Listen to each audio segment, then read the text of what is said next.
বাংলাদেশে এখন অস্থির সময় যাচ্ছে। অনেকে উদ্বেগ উৎকণ্ঠার ভিতরে কি হয়ে যায়, কখন কি হচ্ছে না হচ্ছে। এর ভিতরে নতুন করে সংযোজিত হয়েছে গণমাধ্যমে যারা কথা বলেন, সাংবাদিক, রাজনৈতিক বিশ্লেষক, তাদের ধারণা ডক্টর ইউনূসের যে রাজমহল, তার যে প্রাসাদের যে অন্দরমহল, সেই অন্দরমহলে আন্তঃকন্দলের আগুন এখন দাউ দাউ করে জ্বলে উঠেছে। আগুনের বহ্নিশিখা প্রকাশিত হচ্ছে তাকে যারা নিয়োগ দিয়েছে এবং তিনি যাদেরকে দিয়ে রাজনৈতিক দল করেছেন তাদের বিভিন্ন বক্তৃতা বিবৃতিতে। তাই কোনো ঘিলু নাই, ন্যূনতম কমন সেন্স নাই। বিদেশ থেকে কয়েকটা অস্ত্র নিয়ে আসে, ট্রেনিং নিয়ে আসে, সেই অস্ত্রটা মানুষের উপর চালায়। গোটা সেনাবাহিনীর মাথায় ঘিলু নাই, এটা পরিষ্কারভাবে তিনি বললেন। আর ডিজিএফআই হেডকোয়ার্টার উড়িয়ে দেবেন। আর এক দলের সেক্রেটারি ব্যারিস্টার ফুয়াদ তো বললেন, যে ভাষায় বলেছেন আপনারা শুনেছেন। আর ফেব্রুয়ারির কথিত নির্বাচনের তারিখ বললেন ফেব্রুয়ারিতে নির্বাচন হবে না।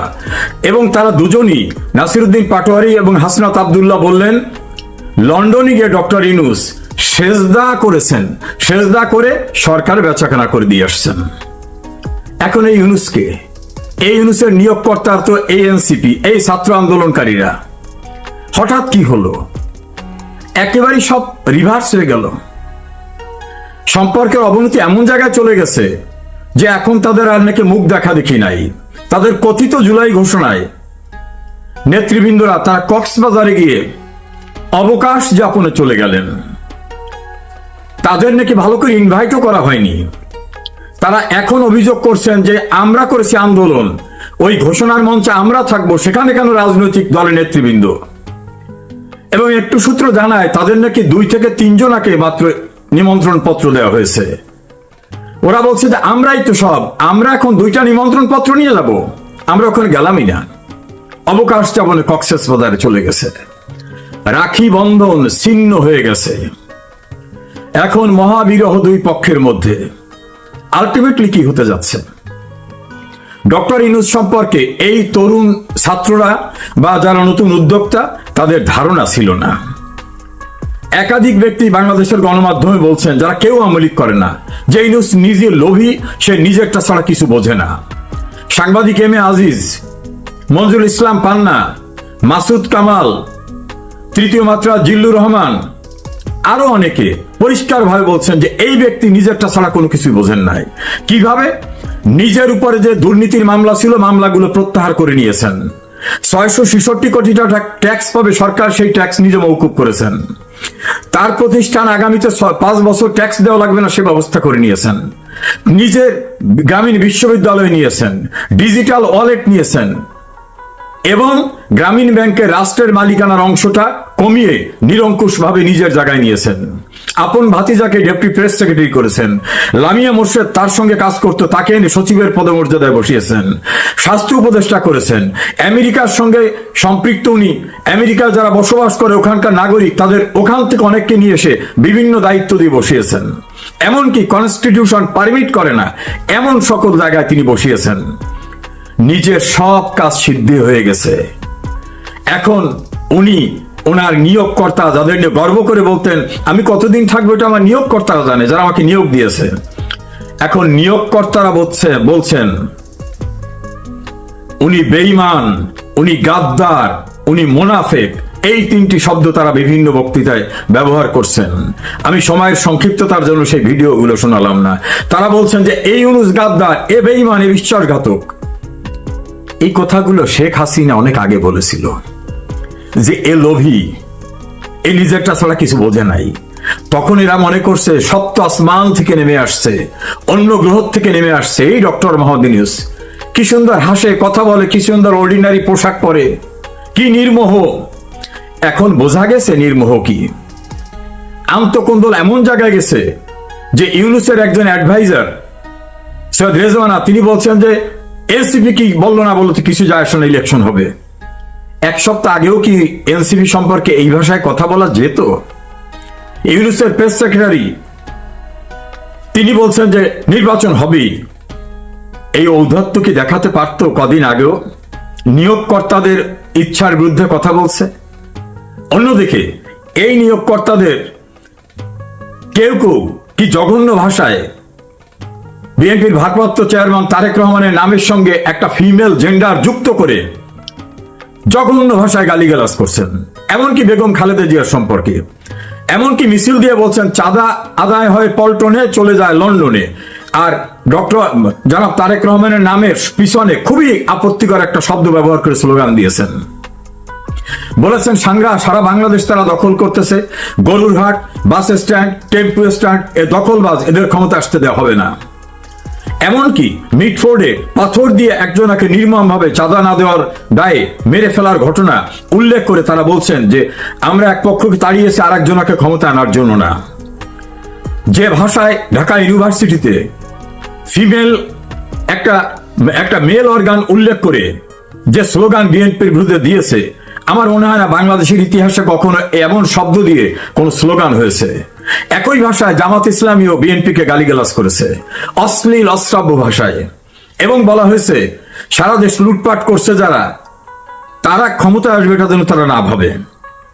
এভাবে এনসিপি, জামাত, বিএনপি পরস্পরকে শালীনতা শিষ্টাচার বহির্ভূত ভাষায় গালিগালাজ করেছেন, যেটা বাংলাদেশে দীর্ঘদিন বিরোধ থাকা সত্ত্বেও আওয়ামী লীগ, বিএনপি, জাতীয় পার্টি, জামাত এরাও বোধহয় কেউ কোনোদিন এই ভাষা ব্যবহার করে কোন রাজনৈতিক নেতাদেরকে, প্রতিপক্ষকে কোনোভাবে গালিগালাজ করেনি।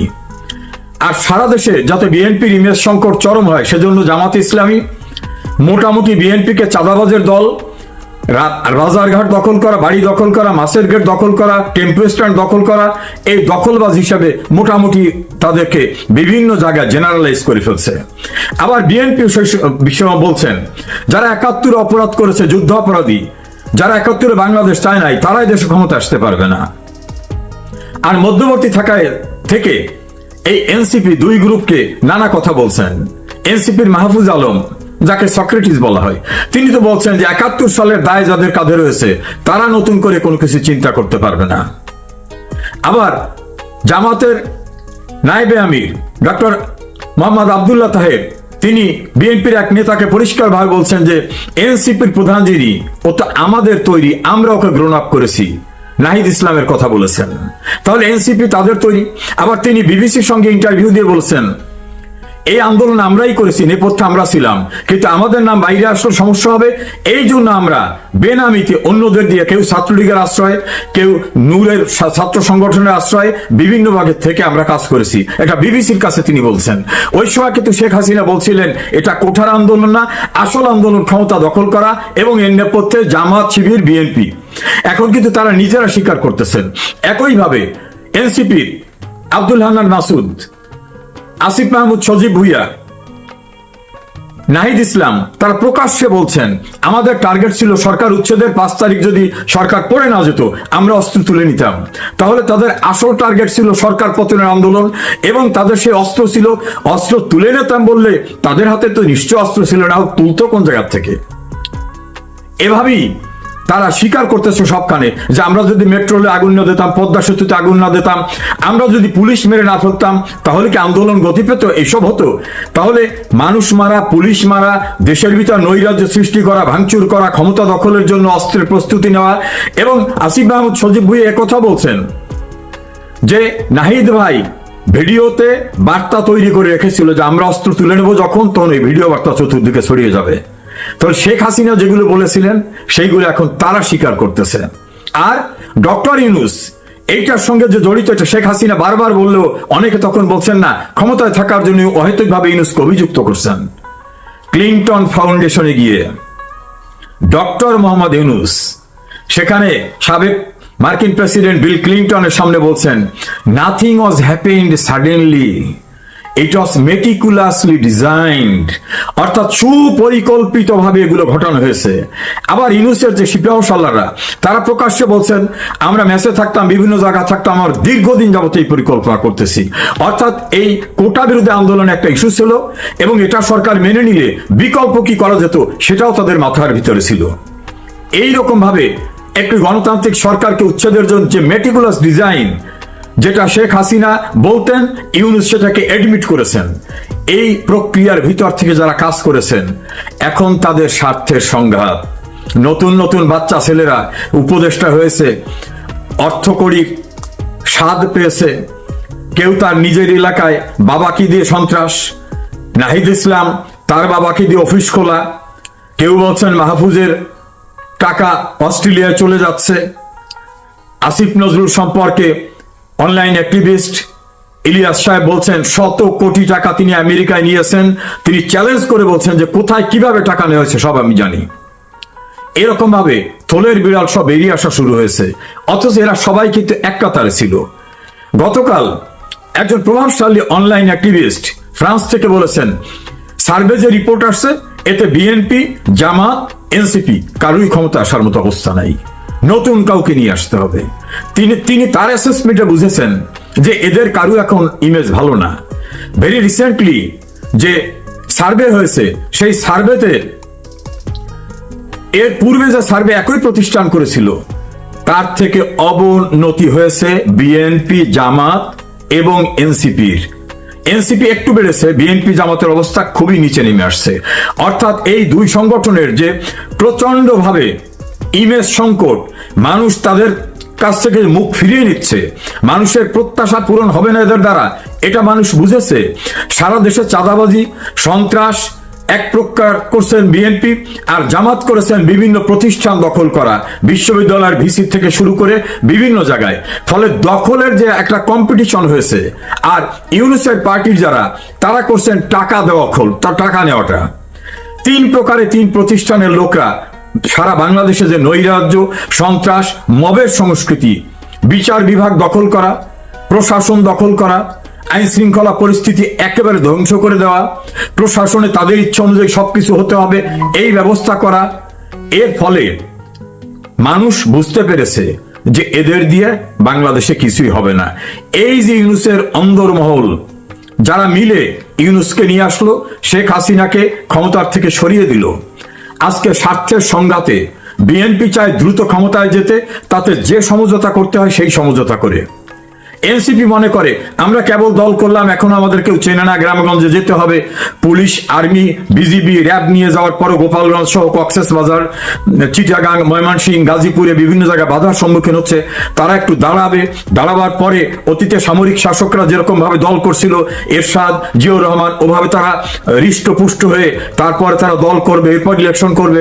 জামাত মনে করে আমরাই তো সবকিছু করেছি, এখন ইসলামী দলগুলো নিয়ে আমরা বাংলাদেশে একটা ইসলামী রাষ্ট্র কায়েম করব, আমাদের সেই সময় দিতে হবে। বিএনপি মনে করে অনেকদিন ক্ষমতার বাইরে ছিলাম, এখন আর তড়িঘড়ি করতে হবে, দ্রুত একটা নির্বাচন দিক, তারেক রহমান প্রধানমন্ত্রী হোক, আমরা যারা দীর্ঘদিন রাস্তায় ছিলাম আমরা মন্ত্রী সহ বিভিন্ন সুযোগ সুবিধা নেই। এই স্বার্থের দ্বন্দ্বে, স্বার্থের সংঘাতের মাঝখানে ইউনুস দেখতেছে আমার কার জন্য উপযুক্ত। ইউনুস মনে করছে এই ছাত্ররা এগুলি হবে না, এরা এখন পুলিশ, র্যাব, আর্মি দিয়েও কোথাও যেতে পারে না, এদের দিয়ে হবে না। জামাতকে নিয়ে নানা রকম ট্যাগ আছে, এরাও পুরোপুরি পারবে বলে মনে হয় না, বিএনপির সঙ্গে সমঝোতা করি।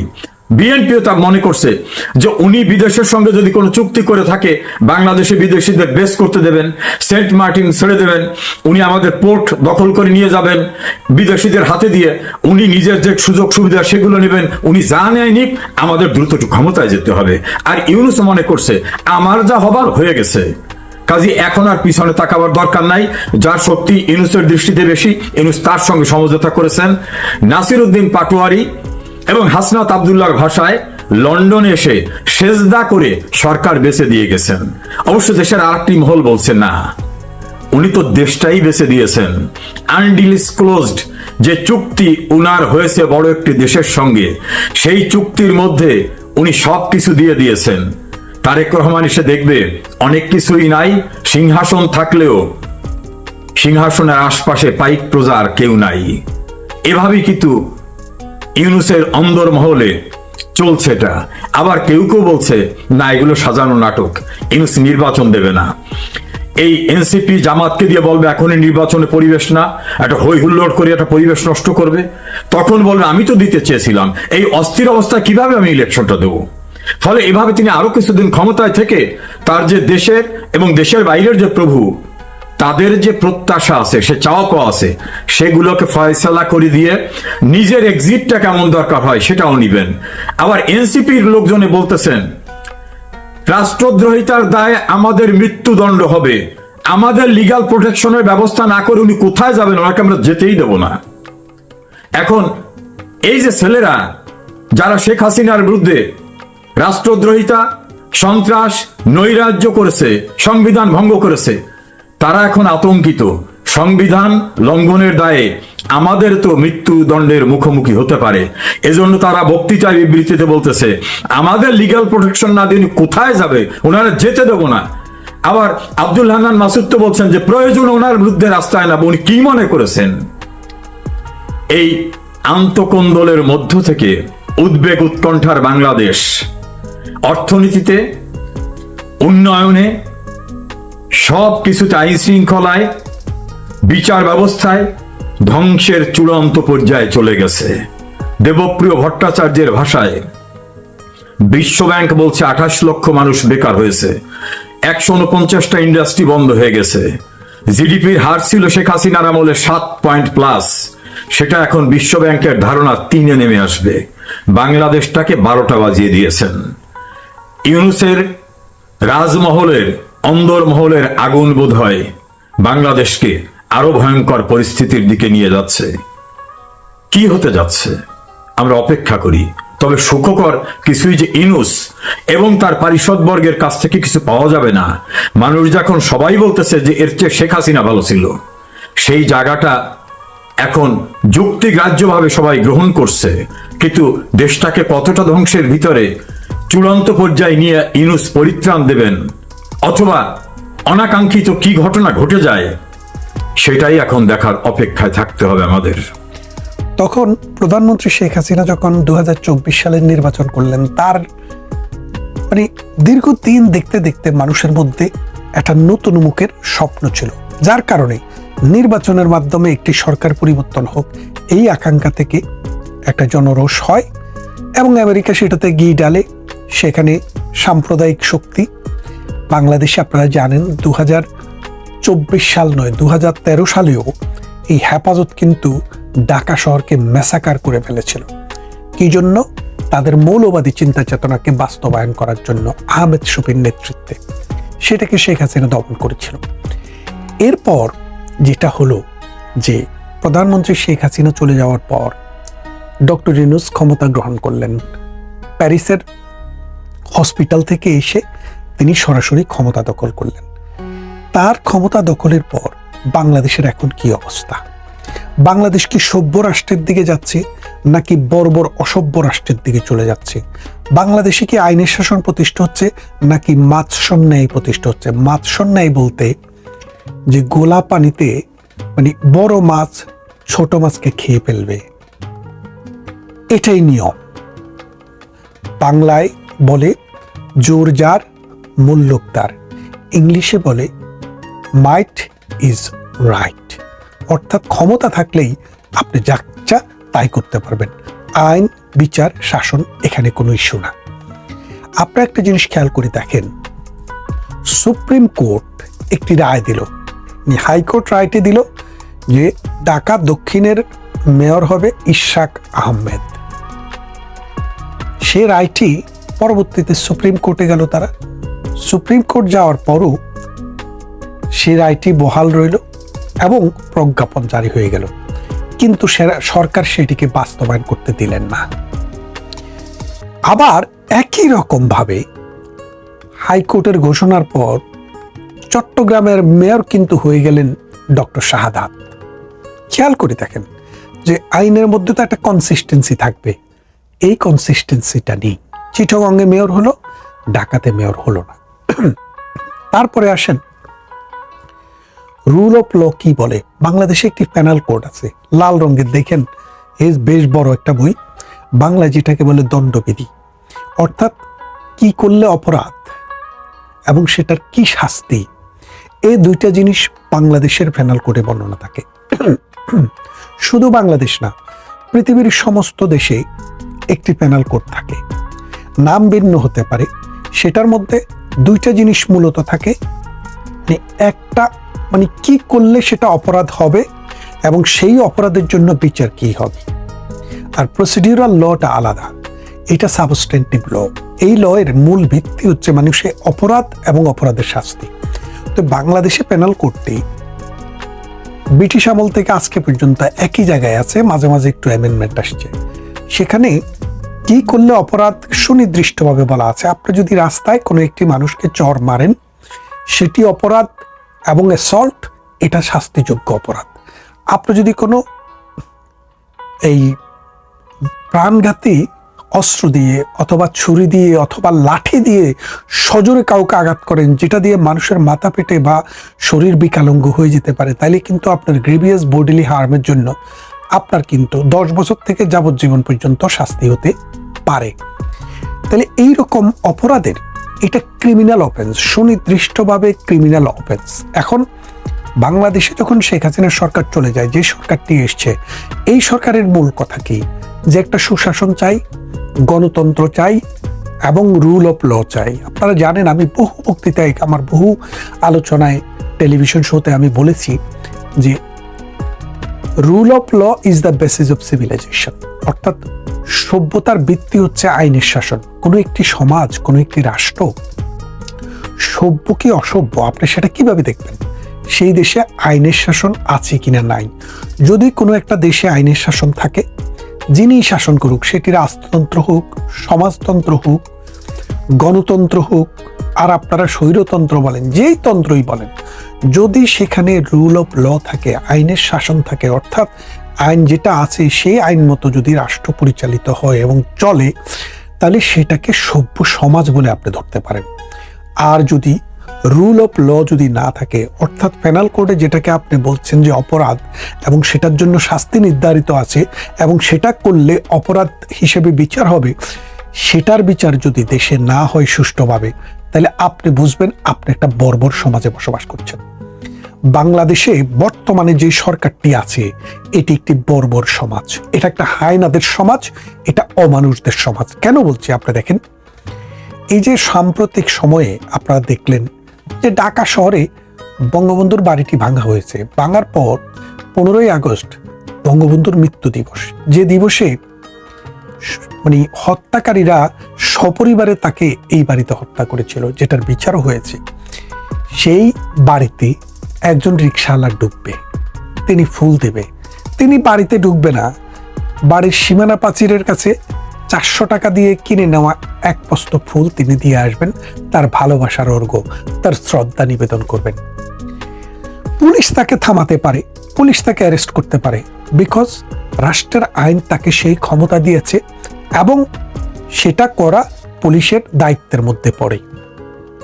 কিন্তু এই বিএনপি, এই এনসিপি, এই জামায়াতের সন্ত্রাসীরা, মানে তারা তো মূলত সন্ত্রাসী। রাষ্ট্রের আইন যখন কেউ হাতে তুলে নেয়, তারা কিন্তু সন্ত্রাসী, তারা অন্য কিছু না। তারা কি করলো? তারা তাকে পিটালো, তার রিক্সাটা ভেঙে ফেললো, এই পিটিয়ে ভিডিও করলো, আমরা ওখানে তোমাকে যেতে দেব না। এখন আপনি ব্যাপারটা বোঝেন, জামায়াতে ইসলামের বাপের বাড়ি না সেটা, বিএনপিরও বাপের বাড়ি না, এনসিপিরও বাপের বাড়ি না, ব্যক্তিগত সম্পদ না, এটা রাষ্ট্রীয় সম্পদও না, এটা হচ্ছে একটা ট্রাস্ট মালিকাধীন সম্পদ। তাহলে এখন আজ পর্যন্ত একটি মামলা কি হয়েছে? এই যে মনে করেন এই ক্রিমিনাল অফেন্সটা হলো, একটা মানুষকে পিটালো, আপনি বিচার করবেন কি করবেন না সেটা তো পরের ইস্যু, এটা অনেক পরের। বাংলাদেশে টোটাল যে মামলা হয়, এই মামলায় মানে ক্রিমিনাল আইন যা কিছু হয়, সেটার 97% মানে ফাইনাল জাজমেন্টের মানে এটা খালাস হয়ে যায় অথবা ফাইনাল জাজমেন্ট পর্যন্ত যায় না। মাত্র 3% 100টি মামলা হলে মাত্র 3টি মামলায় সেখানে কনভিকশন কনফার্ম হয়। তাহলে দেখেন, সেটা তো পরের ইস্যু, ওই 3%-এর মধ্যে পড়বে কি পড়বে না, কিন্তু একটি মামলা তাদের নামে হওয়া, তাদেরকে অ্যারেস্ট করা অথবা তাদেরকে অ্যারেস্ট না করলেও তাদেরকে শো কজ করা, তাদের নামে ওয়ারেন্ট করা, সেটা কি হয়েছে? হয়নি। কেন হয়নি? কারণ এটা তো সভ্য মানুষের দেশ না। কারণ সভ্য মানুষরা তো এখন রাষ্ট্রের ক্ষমতায় নেই, সভ্য মানুষরা তো রাষ্ট্র পরিচালনা করছে না। অসভ্য মানুষ যখন রাষ্ট্র পরিচালনা করে, তখন এই আইনগুলা থাকে না। আপনারা দেখেন, আওয়ামী লীগের সময়ে আপনি বলতে পারেন অনেক বিষয়ের বিচার সুষ্ঠুভাবে হয়নি, হ্যাঁ আমি একমত, কিন্তু এই যে মনে করেন খাদিজাকে অস্ত্র দিয়ে কুপিয়েছিল সিলেটে ছাত্রলীগের একটি ছেলে, তাকে কিন্তু অ্যারেস্ট করা হয়েছে, তার যাবজ্জীবন কারাদণ্ড হয়ে গিয়েছে যেহেতু খাদিজা বেঁচে গিয়েছে। তারপরে আসেন ঢাকাতে 2000 কত সালে যেন এই ছাত্রলীগের ছেলেরা একটি হিন্দু ছেলেকে পুরান ঢাকায় নির্মমভাবে কুপিয়ে হত্যা করেছে, জখম করেছে, আমরা দেখেছি। সেটির জন্য 14 জনকে জেলে নেওয়া হয়েছিল এবং অনেকের বিচার করে 7 জনের মৃত্যুদণ্ডের রায় হয়েছিল। এরা সবাই কিন্তু ছাত্রলীগ নামধারী ছিল। এখন আমরা দেখছি এরা ছাত্রলীগ নামধারী থাকলেও এই হত্যাকাণ্ড চালিয়েছে শিবিরের ছেলেরা ছাত্রলীগে জয়েন করে। কারণ ঢাকা বিশ্ববিদ্যালয়ে এই যে আপনারা এই এনসিপির যে নেতারা, তারা মনে করেন পত্রিকায় প্রথম আলোতে এসছে, ধারাবাহিকভাবে 2 দিন সে স্ট্যাটাস দিয়ে বলেছে যেই সব ছেলেপেলে গণরমে আমাদেরকে পিটাতো, যাদের নির্মম আঘাতে অসংখ্য ছেলের শরীর রক্তাক্ত হয়েছে, তারা আজকে শিবিরের নেতা হিসেবে খ্যাত। তারা এখন এই যে সার্জিজ আলম, এই যে হাসনাত আব্দুল্লাহ, ছাত্রলীগের ওই গণরুমে ছাত্র পিটানো নেতা, এখন তারা সুর বদলাইছে। কারণ কি, সময় বদলে গেছে। এখন রাষ্ট্রের সুযোগ সুবিধা গ্রহণ করতে হলে রাষ্ট্র যার দখলে আছে তার দিকে যেতে হবে, তারা যাচ্ছে। তাহলে আপনি খেয়াল করে দেখেন, এরা ওই সময়ে যারা ভিডিও ফুটেজে এসছে তাদেরকে ধরা হয়েছে, তাদের অনেকের বিচার হয়েছে, অনেকের বিচারে খালাস পেয়েছে। সেটা ভালো বিচার না আমরা বলতে পারি, কিন্তু ডক্টর ইউনূসের সময়ে এই যে মনে করেন যে বিচারপতি, একজন বিচারপতিকে অবশ্য কোর্টে নিয়ে হাত করা পরিয়ে দাঁড় করে রাখা হয়েছে। বাংলাদেশের কোনো প্রধান বিচারপতিকে এইরকম শাস্তি, এইরকম ভাবে হাত করা পরিয়ে ম্যাজিস্ট্রেট কোর্টে নিয়ে 7 দিনের রিমান্ডে নেওয়ার কোনো বিধান বাংলাদেশের কোনো আইনে নেই, কিন্তু ডক্টর ইউনূসের আইনে আছে। কারণ তিনি তো বর্বর, তিনি তো অসভ্য, তিনি একটা মানে কি বলবো নিম্ন শ্রেণীর জীব, যার কারণে তার কাছে এটা সম্ভব। তারপরে আসেন নুরুল হুদা, 1971 সালের মহান মুক্তিযুদ্ধে তিনি মুক্তি সংগ্রামে যুদ্ধ করেছেন, লড়াই করেছেন। সেই নুরুল হুদার বিরুদ্ধে যদি অভিযোগ থাকে সেটার বিচার আদালত করবে। তাকে হাত করা পরিয়ে জুতা দিয়ে পিটানো হয়েছে। যারা জুতা দিয়ে পিটাইছে তাদেরকে আপনি দেখেছেন টিভি স্ক্রিনে। তার বিরুদ্ধে কি কোনো মামলা হয়েছে? হয়নি। কেন হয়নি? কারণ এটা যদি সভ্য মানুষের দেশ হয়, সভ্য মানুষের সরকার হয়, তাহলে এটার বিচার হতো। বিচার হোক বা না হোক, অন্তত একটা মামলা হতো, তাকে অ্যারেস্ট করা হতো। তাকে অ্যারেস্ট করা হয়নি। তাকে কোনো সভ্য মানুষকে পিটানোর দায়ে অসভ্য মানুষের বিচার হতে হলে তো একটি রুল অফ ল থাকতে হয়, সে রুল অফ লটি নাই। তার মানে কি বোঝাতে চাইলাম আমি যে কথাতে বোঝাতে চাইলাম, বাংলাদেশে কি আসলে এখন বর্তমান সময়ে কোনো আইন, বিচার, শাসন আছে কিনা? নেই। কেন নেই? ধরেন বিএনপির আমলে, আওয়ামী লীগের আমলে আমরা দেখেছি যখনই কোনো অন্যায়, অত্যাচার, নির্যাতন হয়েছে, রাজনৈতিক প্রশ্রয় তারা পেয়েছে, কিন্তু তাদের বিরুদ্ধে মামলা হয়েছে, তাদেরকে অ্যারেস্ট করা হয়েছে। দুর্নীতির অভিযোগ যাদের বিরুদ্ধে এসছে তাদেরকে চাকরি থেকে বরখাস্ত করা হয়েছে অথবা কোণঠাসা করা হয়েছে। এই যে এখন যে স্থানীয় সরকার পল্লী উন্নয়ন মন্ত্রণালয়ের দায়িত্বে যে নাবালক শিশুটি আছে, তার পিতা কি করলো? একটি নারীকে ধর্ষণ করলো, তার কোনো বিচার হলো না। একটি নারীকে পিটিয়ে তার চাকরি থেকে বহিষ্কার করলো, তার কোনো বিচার হলো না। তারপরে সন্ত্রাস, চাঁদাবাজি করার জন্য, টেন্ডারবাজি করার জন্য তার পুত্রের মন্ত্রণালয়ের ঠিকাদারি করার জন্য একটি ঠিকাদারি লাইসেন্স করলো, কিন্তু মন্ত্রীর কোনো পদ গেল না। তারপর তার মন্ত্রণালয়ে যে তার সচিব ছিল, তার অ্যাকাউন্টে 300 কোটি টাকা পাওয়া গেল, কিন্তু তাকে অ্যারেস্ট করা হলো না। তার বিরুদ্ধে তদন্ত চলছে। কারণ যদি অ্যারেস্ট করা হয়, যদি সত্য উদ্ঘাটন হয়, তাইলে তো বোঝা যাবে এই মন্ত্রী চুরি করেছে, এই মন্ত্রী চোর, এই মন্ত্রী বাটপার, সুদখোর, এই মন্ত্রী চাঁদাবাজ। কিছু হলো না। এয়ারপোর্টে গেল, এয়ারপোর্টে গিয়ে অস্ত্র নিয়ে ধরা পড়ল, কিন্তু তার চাকরি থেকে তাকে অব্যাহতি দেওয়া হলো না, তার বিরুদ্ধে কোনো অভিযোগ গঠন করা হলো না। তারপর সাম্প্রতিক এই শাম্মী আহমেদের বাসা থেকে 10 লাখ টাকা চাঁদা আদায়ের দায়ে যারা ধরা পড়লো ক্যামেরাতে হাতে নাতে, তারা স্বীকার করলো যে আসিফের নির্দেশে আমরা গিয়েছিলাম সেখানে কিসের জন্য? চাঁদাবাজি করার জন্য। ওই ছেলেটি গ্রেপ্তার হলো, কিন্তু যে আসিফ নির্দেশ দিল সে কিন্তু এখনো বহাল তবিয়তে মন্ত্রী রইল। তাহলে এখন দেখেন তো, সমাজটা, রাষ্ট্রটা আপনারা যেটা চেয়েছিলেন, যারা মানে সাধারণ জনগণের কথা বলছি, যে মানুষরা আপনারা চেয়েছিলেন এদেশে একটি বহুমাত্রিক গণতান্ত্রিক চর্চা হোক, এদেশে একটি সুষ্ঠু ভোট হোক, এদেশে একটি গ্রহণযোগ্য নির্বাচন হোক, এবং এদেশে আইনের শাসন প্রতিষ্ঠা হোক, দুষ্টের দমন এবং সৃষ্টের লালন হোক, সেটা কি হচ্ছে? না, হচ্ছে না। বরং এখন দুষ্টরা এই সমাজে সদম্বে ঘুরিয়ে বেড়ায়, আর যারা সৃষ্ট তারা নির্যাতিত হয়, নিপীড়িত হয়, ধর্ষণের শিকার হয়, তাদের বাড়ি জ্বালানো হয়, ঘর জ্বালানো হয়, পোড়ানো হয় তাদের বিজনেস। এইভাবে বাংলাদেশ চলছে। এই বর্বরতার শেষ কোথায় আমরা জানি না। আমরা যদি সবাই সম্মিলিতভাবে এই বর্বরতাকে রুখতে না পারি, আইনের শাসন যদি ফিরিয়ে আনতে না পারি, তাহলে এই 18 কোটি মানুষের বাংলাদেশ একটি গৃহযুদ্ধের দিকে অবধারিতভাবে এগিয়ে যাবে। আসুন আমরা এই গৃহযুদ্ধ বন্ধের জন্য ডক্টর ইউনূসকে এই রুল অফ ল প্রতিষ্ঠা করতে বাধ্য করি এবং একটি সুষ্ঠু নির্বাচন দিয়ে এই অবৈধ সরকার যেন বিদায় নেয় সেই ব্যবস্থা করি।